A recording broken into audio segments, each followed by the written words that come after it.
economía y sus perspectivas en un contexto internacional.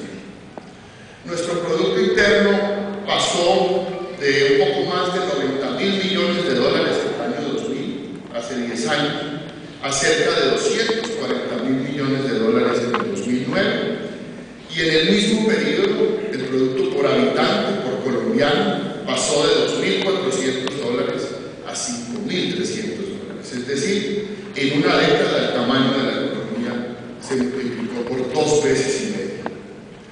Colombia recibió en 2002 2.100 millones de dólares de inversión extranjera directa, que en ese momento representaba algo más del 2% del producto. En el 2009 recibimos 7.200 millones, es decir, 3 veces y media más que hace 7 años. Hoy, en términos del producto total, somos 44% más grandes que la economía chilena y 83% más grandes que la economía peruana. Si enfocamos nuestros esfuerzos en mejorar la competitividad del país y facilitar la actividad productiva, podríamos tener un crecimiento promedio anual del 6% desde ahora hasta el año 2020. Con eso se duplicaría el producto en una década, con el consiguiente efecto, en primer lugar, sobre la gente y en segundo lugar, sobre el país y su economía. En materia de comercio exterior, por ejemplo, las exportaciones totales pasarán de apenas 13.000 millones de dólares hace 10 años a 41.000 millones de dólares este año 2010. Y las exportaciones no tradicionales pasarán de 6.400 millones a 17.000 millones de dólares este año. Es decir, presentaron incrementos de más del 200% las primeras y de más del 160% las segundas. Por el lado de nuestras compras al exterior, importábamos 11.500 millones de dólares en el año 2000, vamos a importar 40.000 millones de dólares este año, con un crecimiento del 250%.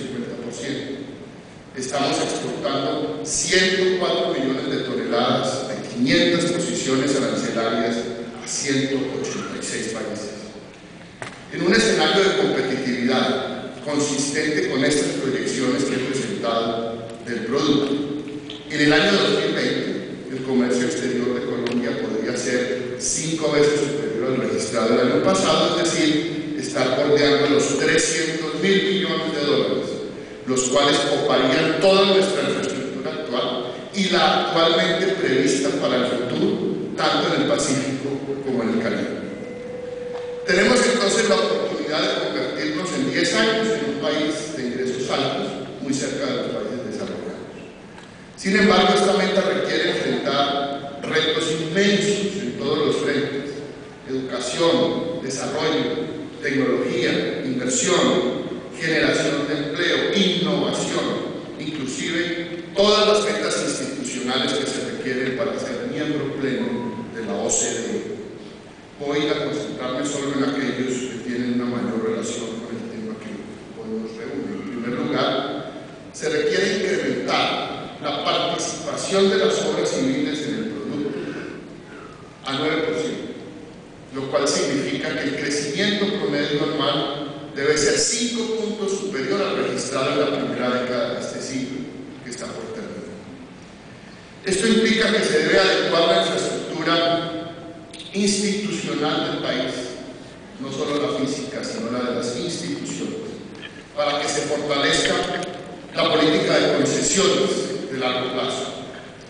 Hay también que mejorar la capacidad técnica del Instituto Nacional de Concesiones o de la entidad responsable de estructurar los proyectos, cualquiera que sea en el futuro, de manera que los diseños y la ingeniería estén sustentados en estudios de factibilidad serios y adecuadamente elaborados, que los riesgos estén previstos, que los pliegos licitatorios y los contratos minimicen los posibles pleitos futuros y que la estructuración financiera tenga un horizonte de largo plazo, pero cerrado desde el principio.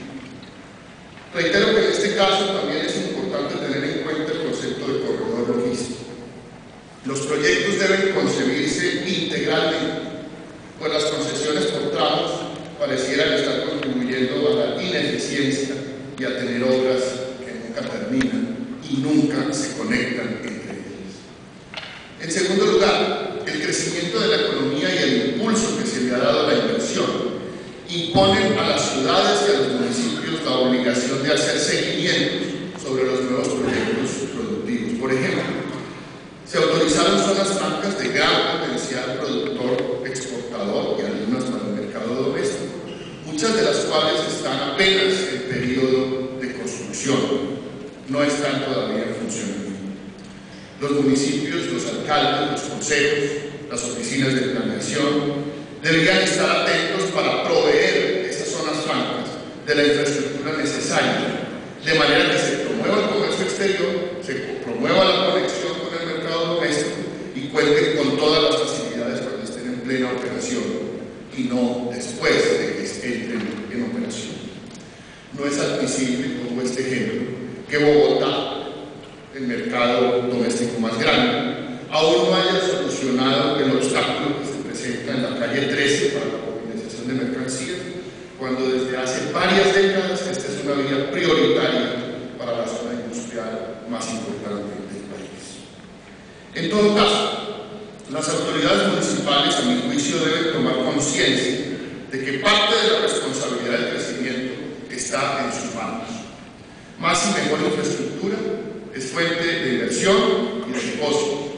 Más y mejor infraestructura es un instrumento fundamental para la mejor calidad de vida, la generación de empleos, el desarrollo social.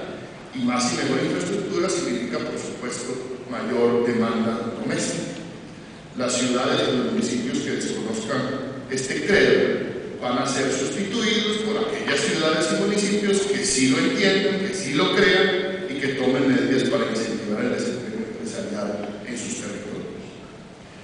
En tercer lugar, necesariamente la meta de lograr el crecimiento competitivo pasa por el incremento del comercio exterior. El gobierno colombiano así lo ha entendido y en consecuencia ha suscrito recientemente, en estos años, tratados de libre comercio, entre otros con los Estados Unidos, que entrará en vigencia más temprano que tal, con Centroamérica, la mayoría de los países ya aplicaron el vigor para ese tratado, EFTA, que está en proceso de ratificación, Chile, que está en plena aplicación, la Unión Europea en proceso de ratificación y Canadá, que está por entrar en vigor el 1 de enero del próximo año.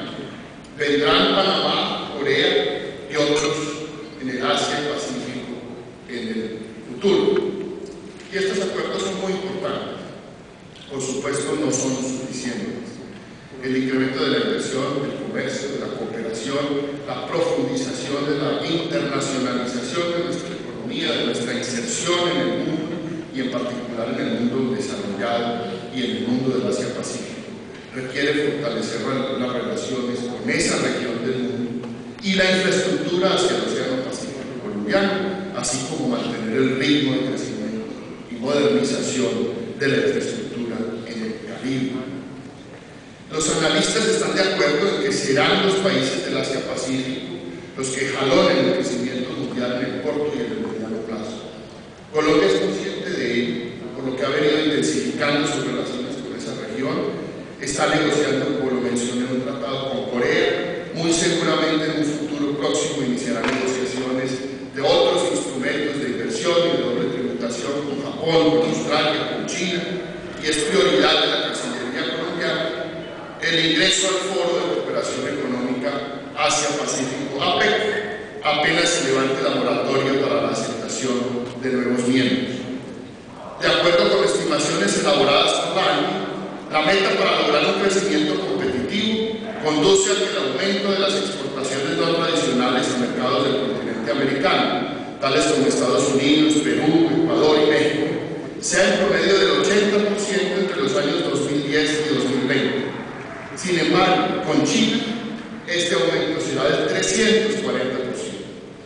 La intensificación de las relaciones con Asia-Pacífico implica necesariamente una modificación de la distribución geográfica del comercio exterior y del peso que irá adquiriendo esa región. En el caso de Chile, que ingresó a APEC en 1994, el ejemplo es el más claro. Recuerden que en términos del PIB, Colombia es más o menos un 40% No obstante,